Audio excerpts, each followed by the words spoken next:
하나님 말씀 보겠습니다. 잠언 11장 24절에서 31절입니다.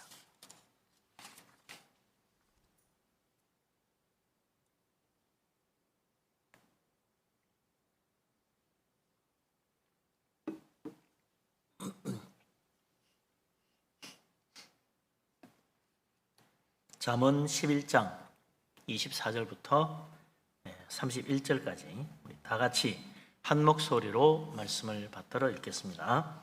흩어 부재하여도 더욱 부하게 되는 일이 있나니 과도히 아껴도 가난하게 될 뿐이니라. 구제를 좋아하는 자는 풍족하여 질 것이요 남을 윤택하게 하는 자는 자기도 윤택하여 지리라. 곡식을 내놓지 아니하는 자는 백성에게 저주를 받을 것이나 파는 자는 그의 머리에 복이 임하리라. 선을 간절히 구하는 자는 은총을 얻으려니와 악을 더듬어 찾는 자에게는 악이 임하리라. 자기의 재물을 의지하는 자는 패망하려니와 의인은 푸른 잎사귀 같아서 번성하리라. 자기 집을 해롭게 하는 자의 소득은 바람이라. 미련한 자는 마음이 지혜로운 자의 종이 되리라. 의인의 열매는 생명나무라. 지혜로운 자는 사람을 얻느니라. 보라, 의인이라도 이 세상에서 보응을 받겠거든 하물며 악인과 죄인이리요. 아멘.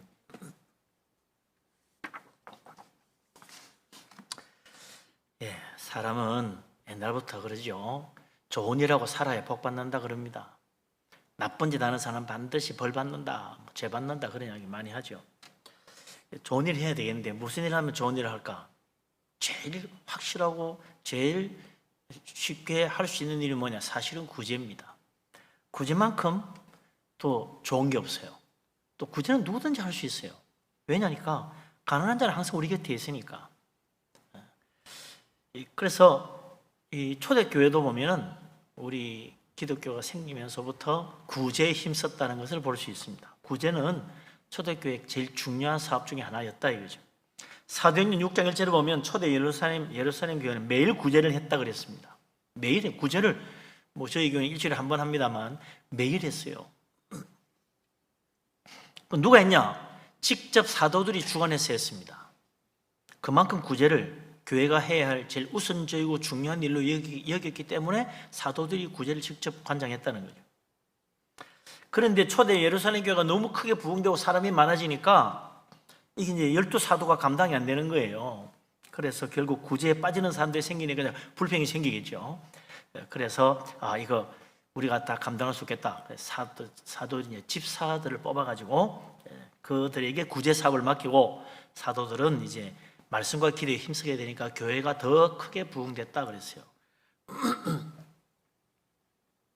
구제 때문에 말썽나니까 야 구제하지 말자, 괜히 시끄럽다, 그럴 수도 있잖아요. 초대교회는 구제를 포기하지 않았습니다. 아무리 그것 때문에 교회가 말썽이 나오고 사람들 불평하고 그래도 구제는 해야 될 일이었다. 그래서 방법을 바꾼 거 아닙니까?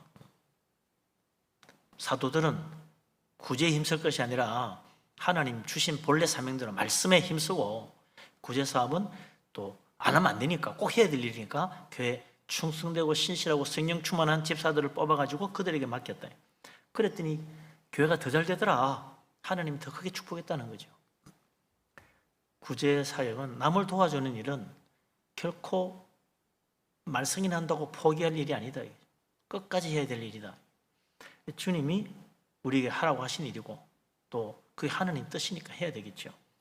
그뿐만 아니라 초대 예루살렘 교회에 바나바라는 별명을 가진 요셉이라는 레위인이 있었는데 그가 자기 밭을 팔아가지고 사도들의 발 앞에 두었어요. 가난한 사람 다 나눠주라는 거예요. 이 바나바라는 레위가 재산을 팔아서 가난한 사람을 구제한 겁니다. 그래서 그 별명도 바나바라, 이 바나바라는 별명이 위로의 사람이라는 뜻이죠. 남을 위로해주는 사람이다. 어려운 사람을 찾아가 도와주고 말로만 위로했겠습니까? 틀림없이 물질로도 도와줬을 거야. 그러니까 위로의 사람이라는 별명이 붙었지. 말로만 도와줬으면 저 사람 말뿐이야 그랬을 거 아니에요. 근데 정말로 도와준 거예요. 위로의 사람이라는 별명이 붙은 거죠. 바나바가 초대 예루살렘 교회에서 가장 존경받는 사람 중에 한 사람이었다. 그래서 교회 활동의 중심 인물이었고 또 선교 활동에도 중심적인 역할을 하고 그런 그 중요한 교회의 일꾼이 된 거죠. 초대 예루살렘 교회는 구제를 잘하는 사람을 존경했다. 그런 분위기였다는 걸 알 수 있죠. 그만큼 우리 기독교는 구제를 대단히 중요하게 여기는 종교다. 이 사도 바울이 복음 전하는 선교사 아닙니까? 온 세상 돌아다니면서 선교에 온 힘을 다 썼어요. 목숨 걸고 복음 전하는 사람입니다. 그렇지만 어려운 일이 생기면 구제하는 일에도 앞장섰다는 거죠. 그래서 그가 예루살렘에 기근이 드니까 자기가 전도한 교회들 다 돌아다니면서 구제연금 모아가지고 예루살렘에 전해줬어요. 그때 사람들이 가지 말라고, 예루살렘에는 유대인들이 바울만 오면 잡아 죽이려고 하는데 그거 가면 큰일 난다고. 그래도 갔어요. 구제연금도 전하고 복음도 전하러 간다. 목숨 걸고 갔습니다. 그러면서 이 사도 바울이 마지막으로 이제 에베소 교회 장로들을 모아놓고 이런 말을 하죠. 사도행전 20장 35절에 보면 내가 범사 여러분에게 모범을 보여준 바와 같이 수고하여 약한 사람들을 돕고 또 주 예수께서 친히 말씀하신 바 주는 것이 받는 것보다 복이 있다 하심을 기억하여야 할지니라 그랬어요. 그러니까 사도 바울이 정말 예루살렘 올라서 잘못하면 유대인들에게 죽을지도 모르는데 마지막으로 내가 할 말이 있다. 그게 뭐냐? 힘써 일해가지고 약한 사람 도와줘라. 왜냐니까 예수님이 주는 것이 받는 것보다 복이 있다 그랬기 때문에 정말 복 받고 싶으면 주라, 베풀어 주라는 거죠. 구제에 힘쓰는 것이 복 받는 길이다 그랬다는 거죠. 사도 바울은 복음 전하는 선교, 어려운 사람 도와주는 구제 두 가지를 다 힘썼다는 것입니다. 거기에 다 자기의 온 힘을 다해서 헌신했다 이거죠. 그러니 참 위대한 또 사도 바울이 되는 거죠. 오늘 우리가 본 이 말씀에도 지혜의 왕 솔로몬이 역시 어려운 사람 돕는 구제 사역에 대한 중요한 말씀을 들려줍니다. 잠언 11장 24, 25, 26절 우리 석절을 다시 한번 같이 읽어보죠. 흩어 구제하여도 더욱 부하게 되는 일이 있나니 과도히 아껴도 가난하게 될 뿐이니라. 구제를 좋아하는 자는 풍족하여질 것이요 남을 윤택하게 하는 자는 윤택하여지리라. 곡식을 내지 아니하는 자는 백성에게 저주를 받을 것이나 파는 자는 그 머리에 복이 임하리라. 아멘. 구제하라 그러면 왠지 내 거 주면 나는 가진 거 없어지니까 내가 쓰기도 부족한데 이거 뭐 남 도와주고 살 수 있겠나 그런 생각하기 쉽다 이거죠. 솔로몬은 반대로 이야기합니다. 헛되 구제하는 것이 더 부하게 되는 일이다. 오히려 나눠주지 않고 과도히 아끼고 내가 움켜도 내 쓰기도 모자라 이렇게 하고 있으면 오히려 더 가난해진다. 나눠주라는 거예요. 그래서 어떻게 주는데 더 풍족하게 되는가? 하나님이 축복하시네 그런 거죠. 하나님 복 주시는 게 잘 되는 거지. 사람들은 착각합니다. 내가 열심히 모으면 부유하게 될 거라고요. 그런데 사실 물질의 풍요는 하나님이 주시는 복입니다. 이건 내 노력의 결과가 아니라 이거죠. 근데 사람들은 다 그렇게 생각해요. 이 돈 벌고 부자 되고 잘 사는 거는 하나님 축복이 아니고 내 노력의 결과다. 열심히 일하고 돈 벌어서 부자 된다고 생각해요. 그러나 하나님이 복을 주지 않으면 내 모든 수고가 헛될 수밖에 없어요. 하나님이 하늘을 막으면 아무리 땀 흘려 농사 지어도 곡식 열매 없는 거예요. 우리의 수고를 헛되지 않게 하시는 분이 하나님이다. 그래서 하나님이 이렇게 많은 복을 주신 것은 내 혼자 잘 살라는 게 아니고 어려운 사람 도와주라는 거구나. 이 깨달아야죠. 그래서 흩어 구제하는 사람이 더 부하게 되고 과도히 아끼고 움켜쥐고 안 내놓는 사람이 오히려 가난하게 된다. 그리고 구제를 좋아하면 풍족해진다. 남을 윤택하는 자가 더 윤택해진다. 참 놀라운 축복의 말씀이죠. 하나님의 복이라. 예수님 말씀대로 주는 것이 받는 것보다 복이 있다. 이거 꼭 기억해야 된다. 우리가 이 세상 살아가면서 복 받는 중요한 하나님의 원리입니다. 구제를 좋아해야 된다. 마지못해 하는 사람이 되지 마라. 억지로 하는 사람 되지 마라. 구제를 좋아해라. 그 사람이 복 받는데. 구제를 하게 하는데 억지로 사람들 보는 데서 그냥 좀 뭐 칭찬 듣고 싶어서 이렇게 한 사람들이 바리새인들이잖아요. 바리새인들은 사람들 칭찬 듣고 싶어가지고 마음이 없어도 구제하는 거야. 싫어도 하는 거야. 그래야 사람들이 인정해 주니까. 하나님께 저주받았습니다. 그 100번 해봐야 소용도 없는 거지. 그래서 구제를 정말 좋아해야 됩니다. 베풀어 주는 걸 좋아해라. 그러면 풍족해지고 복 받는 거죠. 우리에게 모든 성도님들이 어려운 사람 도와주고 구제를 기뻐해서 우리 하나님 앞에 다 복받게 되기를 주님의 이름으로 축복합니다. 아멘. 그런 점에서 보면 오늘 이 말씀과 대단히 연관된 사람이 한 사람이 있어요. 누구냐? 애굽의 총리가 되었던 요셉. 이 요셉이 한 일이 뭡니까? 가뭄과 기근에서 애굽을 구원하는 놀라운 지혜를 발휘했다. 어떻게 했냐? 바로의 꿈을 해석해주고 7년 풍년이 오고 7년 흉년이 올 텐데 그 7년 흉년이 얼마나 흉악한지 7년 풍년 동안의 그 축복은 다 사라져버리고 이제 그 7년 흉년 때문에 이 땅이 망하게 될 것입니다. 깜짝 놀랐죠. 이 나라가 망하다니. 그렇기 때문에 이걸 잘 대비해야 됩니다. 7년 풍년 동안에 이 땅에 5분의 1을 거둬가지고 잘 저장해 놓았다가 이 흉년에 대비하면 망하지 않고 살 수 있을 것입니다. 그랬다. 이 요셉의 지혜로운 말에 바로 왕이 감탄을 하고 그런 애굽의 총리가 내가 나라를 다 맡겼잖아요. 너가 이걸 다 해라. 풍년 동안에 5분의 1을 거뒀는데 5분의 1 가지고 뭐 하겠나 했더니요. 얼마나 풍년이 엄청난지 그 5분의 1을 거둔 것이 너무 많아가지고 수를 셀 수 없을 정도로 많은 곡식을 거뒀다. 그러니까 그 7년 풍년 동안에 얼마나 엄청난 풍년이 되는지 몰라요. 그 저장해 놓은 5분의 1이 7년 흉년 동안 먹고 남은 거 아닙니까? 얼마나 큰 축복이에요. 첫 대 지나고 두 번째 지나가니까 그때는 다 돼 이제 큰일 났지. 2년 흉년이 한 해 지나고 그 다음에는 괜찮을 줄 알았는데 그 다음은 또 흉년이야. 사람들이 이제는 뭐 난리가 나서 곡식 구하러 오는 거예요. 애굽 땅 모든 사람들 요셉에 와서 곡식 좀 주세요. 가나안 땅 사람들도 와가지고 곡식 좀 주세요. 그 앞으로 있을 5년 동안에 더 길고 긴 흉년 2년 만에 다 쓰러졌어요. 다 두 손 들고 왔어요. 곡식 달라고. 그러니까 전부 다 돈 가지고 와 샀다. 그 다음에 1년 2년 지나니까 곡식 살 돈이 다 떨어졌어요. 돈이 없는 거야. 그쯤 되면 어떻게 하겠습니까? 야, 곡식값 2배로 올려. 그래도 못 사. 3배로 올려. 그래도 없어서 못 사. 근데 요셉이 곡식을 파는데 한 번도 값을 올렸다는 이야기가 없습니다. 얼마나 좋은 기회예요. 근데 요셉이 그냥 그대로 파는 거야. 그대로. 그러니 복을 받지. 또 이게 모자라는데 누구 뭐 가나안 땅 사람 줄 거 없어. 우리 먹고 남으면 나중에 봐서 주지. 그러지 않았다. 애굽 사람이 와도 곡식을 팔고 가나안 사람이 와도 곡식 팔고 다른 나라 사람 와도 다 팔아주는 거야. 요즘 말이죠. 코로나19에 백신 가지고 뭐 얼마나 있는 나라가 큰 소리 칩니까? 없는 나라 주는 것도 뭐 봐가면서 말이지 큰 소리 치고 뭐 부자 나라는 백신이 있는데 백신 없는 가난한 나라는 백신도 못 맞고 지금 어렵잖아요. 참 대조적이죠. 근데 요셉은 그 옛날 수천 년 전에 가뭄에 곡식을 파는데 자기 나라, 다른 나라, 가난한 나라 상관하지 않고 다 팔았다. 그것도 매점매석 해가지고 이제 막 몇 배를 불러도 되는데 그대로 팔았어. 한 번도 가불렀다는 이야기가 없어.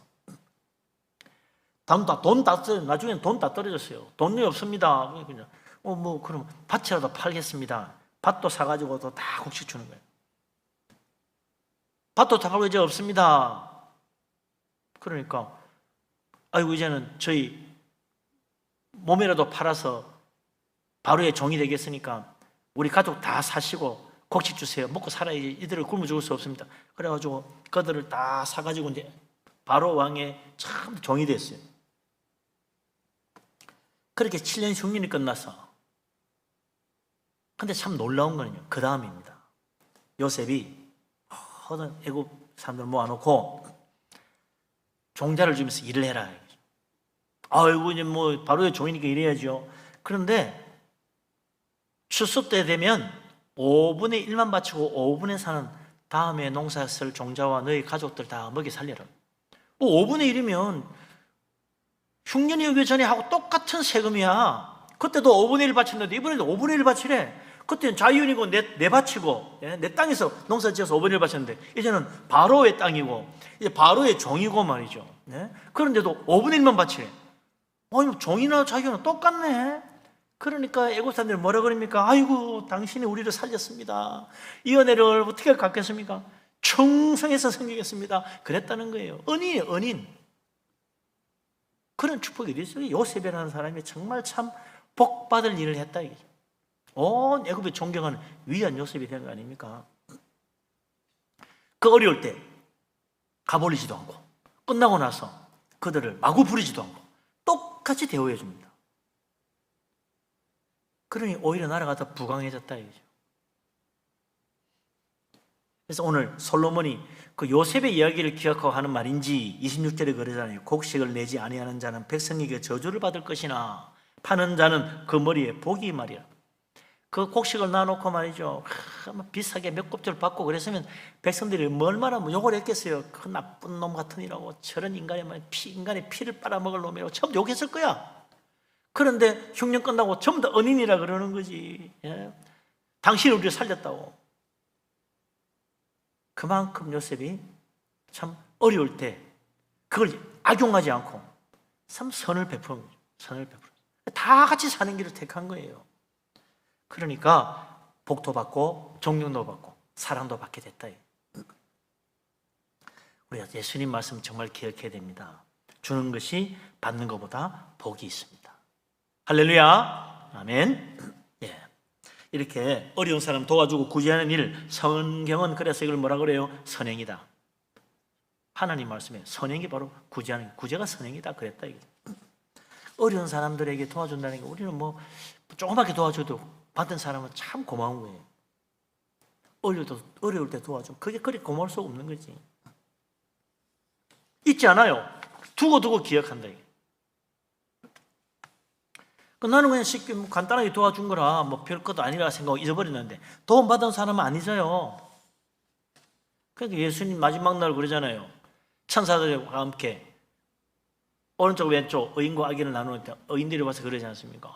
예수님이 그들을 불러 하나님께 복받은 자들이여, 내가 배고플 때 먹을 거 주고, 내가 헐벗었을 때 옷도 주고 입혀주고, 내가 아플 때 찾아주고 뭐 그래 했느니라. 우리가 언제 그랬죠? 지극히 작은 자에게 한 게 내게 한 것이니라. 그러면서 너희로 예비한 하나님 아버지의 영원한 영생의 복락의 날에 들어가라, 이런 축복을 받았다.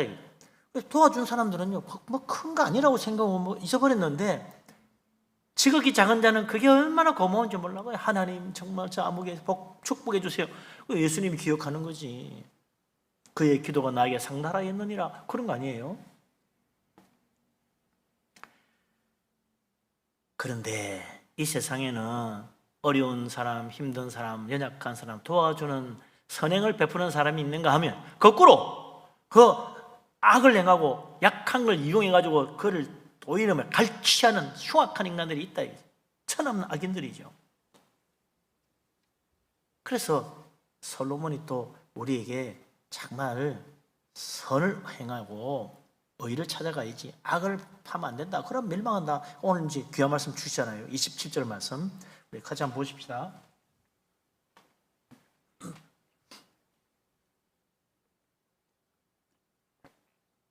27절 같이 읽겠습니다. 선을 간절히 구하는 자는 은총을 얻으려니와 악을 더듬어 찾는 자에게는 악이 임하리라. 아멘. 하나님의 사랑과 은총을 받는 길이 뭔가? 솔로몬은 선을 간절히 구하는 것이 하나님의 사랑을 받고 은혜를 받는 길이다, 그렇게 말씀합니다. 그런데 거꾸로 남에게 해를 끼치려고 악을 더듬어 찾는 사람은 오히려 자기에게 그 악한 일이 임하는, 그는 불행한 인생이 된다. 왜? 하나님이 저주하시니까. 특히 구약에 보면 이스라엘 역사가 그래요. 북왕국 이스라엘, 호세아와 아모스 예언을 보면요, 그 당시 얼마나 참 악한 일들이 벌어지고 불의한 일이 저질러졌는지 모릅니다. 힘 있는 자들이 힘없는 약한 자들을 마구 악행을 하고 불의를 행하는 거예요. 그러니 못 살겠다는 소리가 말이죠, 하늘에서 닿는 겁니다. 힘있고 가난한 자들 살 수 없는, 괴롭히는 악이 가득한 세상, 그게 북왕국 이스라엘 나라의 모습이었대요. 그 나라가 뭐 못 살아서 그러냐? 아니에요. 그 당시 북왕국 이스라엘은 굉장히 잘 살았습니다. 솔로몬 이후 가장 잘 사는 시대였다. 그런데 그 시대는 불의가 가득한 세상, 온갖 악이 가득한 세상이었어요. 그래서 아모스 2장 6절, 7절, 8절에 보면 뭐라고 그러냐면 여호와께서 이와 같이 말씀하시되 이스라엘의 서너 가지 죄로 말미암아 내가 그 벌을 돌이키지 아니하리니. 그 서너 가지 몇 개 안 되는 죄 같지만 그 죄가 얼마나 큰 줄 아느냐. 이는 그들이 은을 받고 의인을 팔며. 야, 이게 뭡니까? 죄 없는 사람 돈 받고 죄 있다고 판결해가지고 감옥에 쳐넣었다는 이야기예요. 신앙 편리를 받고 가난한 자를 팔며. 가난한 사람 없어서 좀 도와달라는데 그럼 그 신발값 하나 가지고 그 사람의 인생을 샀다. 얼마나 나쁜 놈이요. 정말 악한 자지. 없는 사람의 그 어려움을 악용하는 거예요. 힘없는 자의 머리를 티끌 먼지 속에 발로 밟고, 힘없는 자의 머리를 티끌 먼지 속에 발로 밟으니 얼마나 무시하고 천대하는 겁니까? 그를 마구 유린한 거죠. 연약한 자의 길을 굽게 하며. 이것도 역시 재판에 관한 거지요. 연약한 자, 힘없는 자 재판 오면 안 돌아보고 돈 있는 사람 돈 받고 엉터리 재판하고 그랬다 이거죠. 모든 제단 옆에서 전당 잡은 옷 위에 누우며. 이 전당 잡은 옷, 이스라엘 사람들은 겉옷은 이게 잘 때 덮고 자는 이불인데 이거 없으면 추워서 얼어 죽어요. 그러니 그 전당 잡은 겉옷 딱 위에 누워가지고 돈 가져오지 않으면 옷 못 줘 그러고 있다는 거예요. 율법에도 저녁이 되면 가난한 자의 겉옷은 전당 잡아도 돌려줘라 그랬다고. 자고 그 다음 나오게 그렇다가 돈 안 갚으면 어떡합니까? 그래서 나는 못 줘 하고 누워 있다는 거야. 못 가져가게. 얼마나 악합니까? 어려운 자의 어려움을 돌아보지 못하는 완악한 마음. 그들은 신전에서 벌금으로 얻은 포도주를 마시더라. 얼마나 흉악한 인간들입니까? 하나님께 드리는 그 제물로 바치는 포도주가 알고 보니까 벌금으로 받은 돈이었다. 그것도 정당한 벌금이 아니야. 이게 보니까 다 부당한 불의를 향한 연약한 자를 덩쳐먹은 것으로 하나님 앞에 와서 그걸로 하나님께 바치고 그걸로 배불리고 있더라. 아모스가 살던 이스라엘 시대 얼마나 악한 세상이고 불의한 세상이었나. 온갖 악한 일이 마구 저질러지고 힘없는 자는 당하는 세상이었다. 근데 이게 북왕국 이스라엘만의 이야기가 아니고 남몽 유다도 나중에 그거 배워서 똑같이 갑니다. 참 사람이 이상하지요. 선한 건 안 배우고 악한 건 잘 배우고, 배우라는 선은 안 배우고 배우지 말라는 악은 알아서 배워요. 그래서 남원국 유다도 결국 죄악 가운데 갑니다. 이사야서 3장 14, 15절에 이런 예언을 하죠. 여호와께서 그 백성의 장로들과 방백들을 국문하시되 포도원을 삼킨 자는 너희며 가난한 자에게서 탈취한 물건은 너희 집에 있도다. 어찌하여 너희가 내 백성을 짓밟으며 가난한 자의 얼굴에 맷돌질하느냐. 주 만군의 여호와 내가 말하였느니라. 하는 참 놀라운 참 말씀이죠. 힘 있는 자들이 가난한 자의 얼굴에 맷돌질을 했다. 맷돌이 참 그 형상이 아주 그냥 잘 떠오르잖아요. 맷돌을 돌리면 거기서 뭐가 나옵니까? 콩을 넣으면 콩죽이 되어 나오잖아요. 그게 꼭 눈물을 흘리는 가난한 자의 모습이라. 위에서 막 돌리는 쥐어짜는 그 힘 있는 자들의 억압을 받아가지고 없는 자들이 있는 것까지 다 내놓으면서 마지막 쓰러져가면서 눈물 흘리며 어떻게 하나님께 호소하는 거지. 그렇게 악한 일을 행했다. 그러니 북왕국 이스라엘도 아수르에 멸망하고 남왕국 유다도 바빌론에 멸망하는 거예요. 있는 것 없는 것 다 갈취해 가니까 내가 잘 사는 게 아니라 결국 같이 망하더라. 같이 망하. 그래서 이사야가 뭐라고 예언합니까? 하나님의 심판이 이르러서 너희 장정은 칼에 엎드러지고 너희 용사는 전란에 망할 것이며 그 성문은 슬퍼하며 곡할 것이요 시온은 황무하여 땅에 앉으리라. 다 허물어지고 망한다. 불의와 악행은 나라를 망하게 만듭니다. 세상의 모든 나라가 침략으로 망하는 나라 없다잖아요. 다 불의와 악행으로 나라가 스스로 멸망하지. 저게 쳐들어오면 아무도 못 막는 거야. 그렇게 되면. 그러나 어려운 나라, 살기 좋은 나라는요, 어떤 적이 쳐들어도 백성들이 다 나서 막아내요. 어디를 감히 들어와. 불의와 악행은 나라를 망하게 만든다. 하물며 한 개인의 인생 더더욱 불의와 악행으로 파멸에 이르고 만다. 나라도 망하는데 어찌 한 개인이 한 가정이 망하지 않겠습니까? 우리 여러분 얘기했지만 사무엘상 2장 3장 4장에 보면 불의와 악행을 저지르던 엘리 제사장의 두 아들 홈리와 비나와서 어떻게 됩니까? 하나님 저주를 받아가 처자식까지 저주받아요. 온 집안이 할아버지 엘리로부터 해가지고 그 손자 자손까지 3, 4대까지 한날에 다 죽습니다. 홈리와 비나스는 전사하고 할아버지 엘리는 소치 돋고 죽고, 그 며느리 비나스의 아내도 애기 놓다가 죽고, 다 같은 날 다 죽어요. 다 망해. 온 집안이 풍지박산돼요. 불의를 떡 먹듯이 행하고 하나님 무시하더니 그런 저주를 받았다. 그래서 솔로몬이 우리에게 다시 한번 들려줍니다. 선을 간절히 구하는 자는 은총을 얻는다. 그러나 악을 더듬어 찾는 자는 악이 임한다. 선을 찾는 자, 선을 구하는 자, 선을 바라보고 사는 사람 되어서 우리 하나님의 은총을 받는 우리 모두가 될 수 있기를 주의 이름으로 축원합니다. 아멘. 자, 그래서 이제 솔로몬 우리의 살 길을 들려줍니다. 지혜로운 말씀 28절 같이 한번 읽어봅시다. 28절 자기의 재물을 의지하는 자는 패망하려니와 의인은 푸른 잎사귀같이 번성하리라. 아멘.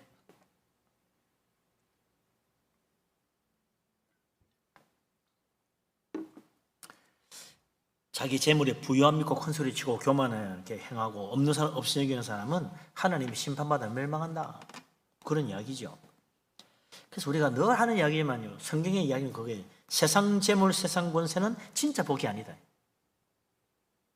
근데 세상 사람들은 세상 재물과 세상 권세가 복이라고 생각해요. 그걸 통해서 복된 길로 가야 되는데, 그건 복 받기 위한 도구인데 그걸 복이라고 생각해요. 어떤 세상 재물도 어떤 세상 권력도 영원하지 않습니다. 그러니까 복이 아니죠. 솔로몬 보세요.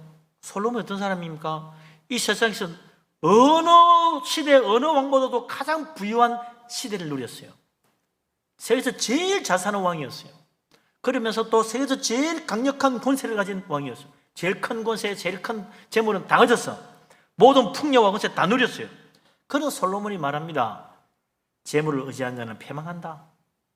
내가 재물이 엄청 많고 세계 제일 부자지만 재물을 의지하는 게는 절대로 그게 잘 되는 길이 아니더라. 그거 의지하다가 망하더라.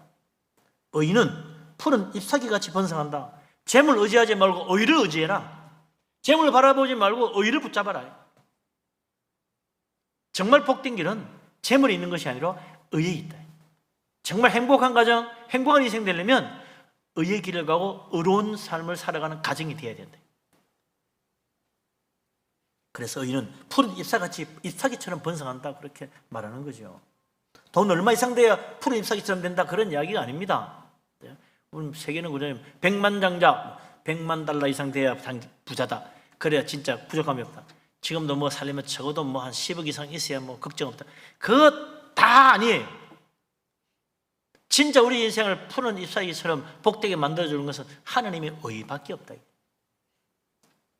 의를 사모해야 됩니다. 의를 따라가야 됩니다. 의를 붙잡아야 돼요. 그래야 하나님 기뻐하시고 하나님 그 사람 복을 주셔서 정말 시냇가에 심은 나무처럼 푸르는 축복받는 거죠.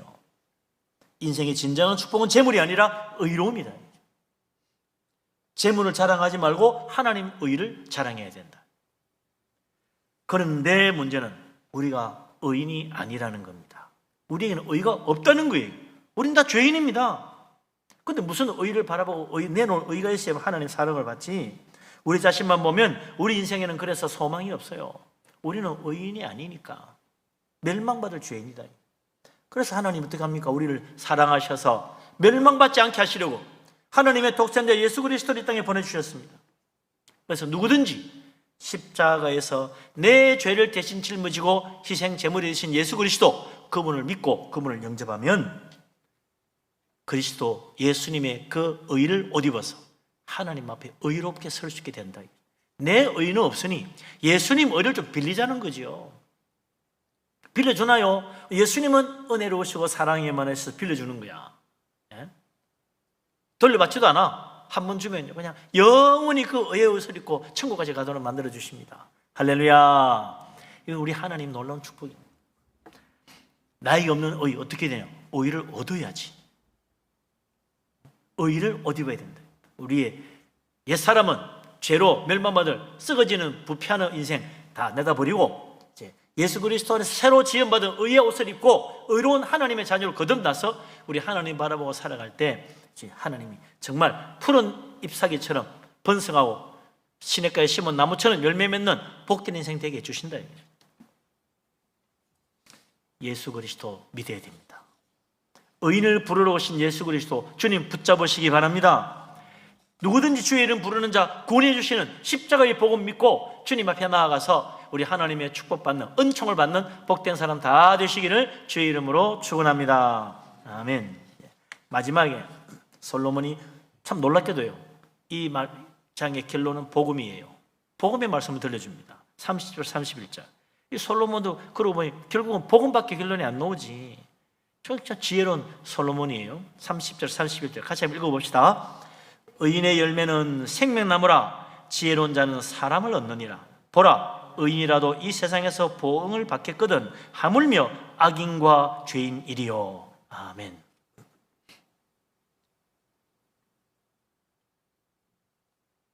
의인의 열매는 생명나무다. 생명나무가 어디 있어요? 천국이 있잖아요. 그러니 무슨 말입니까? 의인은 천국 간다, 그 말이죠. 의인이 천국 가는 거예요. 하나님의 의를 사모하면 천국 간다. 믿음으로 십자가의 주님을 믿고 주님의 의를 옷 입는 자는 천국 간다. 영생의 축복, 생명나무의 축복을 받는다. 세상 지혜로 못 얻는 것 생명입니다. 십자가의 복음, 하나님의 지혜, 믿음의 지혜를 얻어야 얻는 것이 생명이다. 그 생명나무는 이 세상에 없어요. 천국에 있어요. 우리 하나님의 놀라운 복음의 지혜, 믿음의 지혜를 가지는 자가 영생의 축복, 천국의 놀라운 은혜를 받아요. 이 세상에서 아무리 잘 살았다 한들 천국의 복락과 어떻게 비교할 수 있겠습니까? 이 세상에서 아무리 부정하게 살았다 한들 진정한 행복이 있는 게 아니요, 저 천국의 축복을 받아야 영원한 행복이지. 이 세상은 지나가는 건 한때입니다. 참 좋았던 때가 있지. 지금 돌아보면요, 그래 그때 참 좋았어. 한 10년 좋았나? 그러고 나면 그다음부터 또 어려운 문제 생기고 염려 생기고, 그때 참 좋았는데, 이런 사람들이 있다고요. 거꾸로 힘드네, 이제 참 좋아지네, 야 이제 인생 풀리나 보다. 얼마 못 갑니다. 영원히 가는 게 아니에요. 또 그다음 문제가 와요. 또 걱정거리 생기고. 이 인생이에요. 그 세상에서 영원 무궁토록 평생토록 아무 걱정 없이 살겠다, 그런 인생은 없습니다. 남 보기엔 부러울지 몰라도 자기는 딱 고민하고 사는 거지. 그러니 우리의 소망은 어디 있습니까? 세상에 두지 말고 하늘에 둬야 됩니다. 천국의 영생 목락을 바라보고 살아야지. 이 세상에 잘되게 해보겠다고 해봐야 찍혀야 10년입니다. 얼마나 가겠어요? 천국 바라보고 사는 사람, 영원한 축복을 받는다. 세상 사랑하지 말고 하늘나라 사모하고 재물 의지하지 말고 십자가 주님 의지해서 참으로 우리 하나님의 놀라운 축복을 받는 복된 사람 되시기를 주의 이름으로 축원합니다. 아멘. 그래서 지혜로운 자는 사람을 얻는다. 이 참 좋은 말이죠. 세상 사람들은 다 무엇 얻기를 원합니까? 재물, 돈, 얻기를 원하지. 그런데 솔로몬은 사람을 얻는 게 진짜 복이다. 재물을 얻으려고 하지 말고 사람을 얻으려고 해라, 그랬다는 겁니다. 그래서 우리 그런 것도 있잖아요. 돈 보고 결혼하지 마라, 사람 보고 결혼해라. 근데 잘 안 돼. 사람 하나 얻기가 얼마나 어려운지 모릅니다. 솔로몬이 전도서 7장 8절에 나라를 경영하면서 얼마나 인재가 참 귀하겠어요. 인재를 구하고 싶은데 솔로몬 전도서 7장 8절에 뭐 그랬냐면, 내 마음에 찾아도 아직 얻지 못한 것이 이것이라. 1천 남자 중에 하나를 얻었다. 1000명을 보니까 겨우 한 사람 쓸만한 사람이 있더라. 그만큼 귀하대. 1%가 안 돼요. 0.1%. 정말 쓸만한 사람, 괜찮은 사람, 믿을만한 사람, 신실한 사람, 지혜로운 사람 1000명 중에 하나다. 있을까 말까. 그런데 솔로몬이 1000 여인 중에 하나를 얻지 못했다. 여자는 1000분의 1에 10,000분의 1이더라. 1000분의 1도 못 구하더라. 정말 귀하더라. 좋은 여자를 구하기 어렵다, 그 이야기죠. 같이 살아야 되니까 더 귀하지.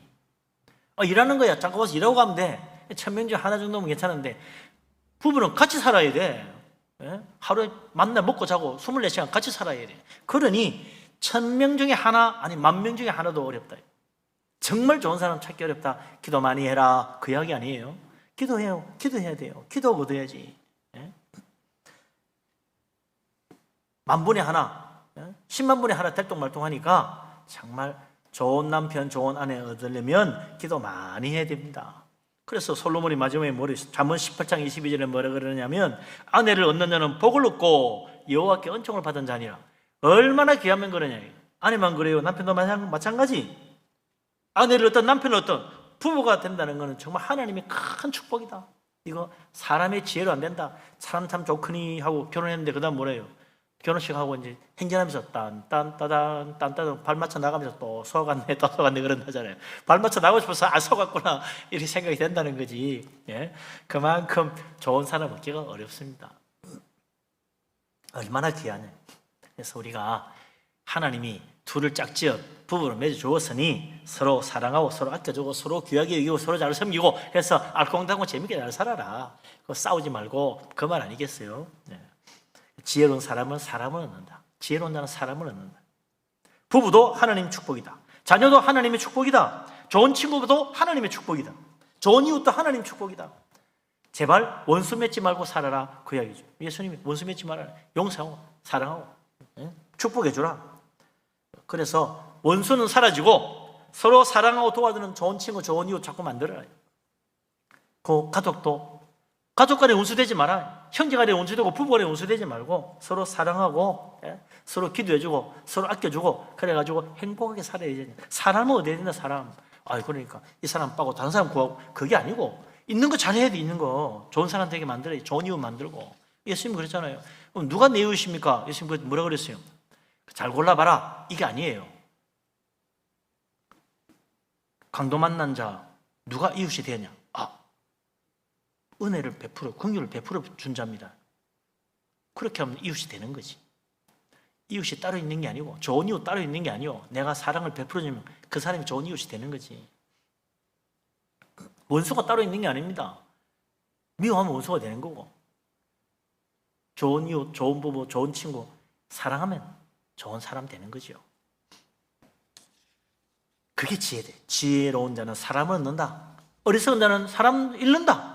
그래 되는 거죠. 있는 사람도 잃는다. 우리 하나님 은혜 가운데 지혜롭게 행하여서 좋은 사람 자꾸 생기고 좋은 사람 만들어서 원수도 없어지고 정말 사랑하는 행복한 사람들로 가득 찬 복된 인생 되시기를 주의 이름으로 축복합니다. 아멘. 마지막으로 기억할 것은 진짜 만나야 될 사람이 있다. 진짜 만나야 될 사람 누굽니까? 하나님의 아들 예수 그리스도. 그분을 만나야 돼요. 아담 한 사람의 죄로 온 인류가 죽음과 멸망에 이르렀어요. 그러나 예수 그리스도 그분 한 분의 의로 말미암아 수많은 믿는 자들이 구원받고 천국 갑니다. 그러니 예수님 꼭 만나야 돼요. 세상에 좋은 사람 많이 만나지만 정말 좋은 사람 만나야 되지만 예수님 놓치면 다 잃는 겁니다. 예수님 만나야 돼. 꼭 만나야 될 사람이 예수님이요. 이 세상에 살면서 좋은 스승도 만나야 되고 이 세상만 살면서 좋은 이웃도 만나야 되고 좋은 남편, 좋은 아내도 만나야 되지만 정말로 구세주 예수 그리스도 그분을 만나야 됩니다. 온 천하를 얻어도 예수님 만나지 못하면 다 잃은 거예요. 그 인생은 불행입니다. 예수 그리스도 만나야 돼요. 예수 그리스도 영접하는 자, 믿는 자는 하나님의 자녀고 하나님의 놀라운 축복을 받습니다. 하늘나라 복락을 누립니다. 예수 그리스도 주님 내 마음 중심에 모셔드리는 복된 사람 되시기를 주의 이름으로 축복합니다. 아멘. 마지막 31절, 이 사실 굉장히 유명한 자문이에요. 31절이 솔로몬이 그래서 보라 강조까지 해놨잖아요. 강조. 의인이라도 이 세상에서 보응을 받거든 하물며 악인과 죄인이려. 세상 살면서 어렵고 힘든 일이 생겨도 하나님 이럴 수가 있습니까? 라고 하지 마라 이거죠. 의인도 보응 받는다. 왜? 다 털면 죄가 있으니까. 그거 가지고 원망하지 마라. 사실 정말 믿음으로 살고 바르게 산다고 한데도 어려움 당하고 하나님 내가 왜 이래야 됩니까? 라고 한다면 의인과 악인과 죄인은 얼마나 더 큰 형벌을 받고 얼마나 큰 복을 받겠냐. 그러니 원망하지 말고 불평하지 말고 하나님 더 잘 믿으라 그 말이죠. 예수님도 그런 말씀하셨어요. 예수님이 십자가 지고 갔는데 여자들이 따라서 막 우는 거야. 우리 예수님이 십자가 지고 고난을 받으시다니 가슴을 치며 슬퍼하니까 예수님이 뭐라고 그래요? 예루살렘 딸들아 나를 위하여 울지 말고 너희와 너희 자녀를 위하여 울라. 그러면서 마지막에 뭐라 그럽니까? 푸른 나무에도 이같이 하거든 마른 나무는 어떻게 되리요? 푸른 나무이신 예수님 세상 죄 지고 갔는데 이렇게 고난받는데 너희들 하나님의 은혜 받지 못하고 구원의 축복 받지 못하면 얼마나 무서운 지옥 힘이 있겠느냐. 믿음 없는 마른 나무는 정말 끔찍한 영원토록 이를 가며 슬피울 지옥 형벌이 기다리고 있다. 그러니 정말 예수님 믿고 믿음 생활 잘해야 된다. 예? 열매 없는 무화과 나무 저주받아 하룻밤 사이에 말라 죽은 거 생각해야 돼요. 그래서 솔로몬이 보라 의인이라도 보응을 받는다. 하물며 죄인과 악인이리요. 그러므로 죄인의 자리에 서지 않도록 늘 믿음으로 예수님 붙들고 하나님 바라보고 살아라. 그래서 주님의 사랑을 본받아 우리도 사랑을 베풀고 내 가진 것도 베풀고 우리의 부원받은 은혜도 베풀고 전도하고 나눠주고 그래야 된다. 그 사람이 복 있는 사람입니다. 우리 하나님의 축복은 베푸는 자가 복 받는 것입니다. 이 놀라운 축복 다 받기를 주의 이름으로 축원합니다. 아멘. 기도하겠습니다.